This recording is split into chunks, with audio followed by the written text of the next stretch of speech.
ትላንትና በእንግሊዝ ፕሪሚየር ሊግ አርሰናል ከሰንደርላንድ ጋር በነበረው በሰንደርላንድ ስቴዲየም በተደረገ ጨዋታ አርሰናሎች 2 ነጥብ ጥለው ወጥተዋል እና ይሄ 2 ነጥብ እጅግ በጣም ወሳኝ ነጥብ ነውና ስሜታቸው ከፍ ብሎ ነበር። ለፕሪሚየር ሊግ ዋንጫ ለማንሳት ከ20 ዓመት በኋላ ዋንጫ ለማንሳት ያላቸው ጉጉትና ፍላጎት እጅግ በጣም ከፍ ባለበት ሁኔታ ከ21 ዓመት በኋላ ዋንጫ እናነሳለን ብለው ተስፋ አድርገዋልና ያንን ስሜት ቀዝቀዝ የሚያደርግ ውጤት ነው የተመዘገበው።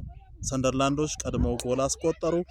1-0 ሲመሩ ቆይተው አርሰናል ከኋላ በመነሳት 2 ጎል በማግባት 2-1 መምራት ችሎ ነበር። ነገር ግን ዘ ብላክ ካትስ ጥቋቁሮቹ ድመቶች አልተቻሉምና 2 እኩል በመውጣት አርሰናል የነበረውን ለፕሪሚየር ሊግ የሚያደርገውን ጉዞ ደብዘዝ አድርጎበታል፣ ቀስቀስ አድርጎታልና የደጋፊውም የተጫዋቹም የአሰልጣኙም ስሜት ከፍ ብሎ ነበር ተከታታይ ጨዋታዎችን በማሸነፋቸውና ነጥብ በመሰብሰባቸው።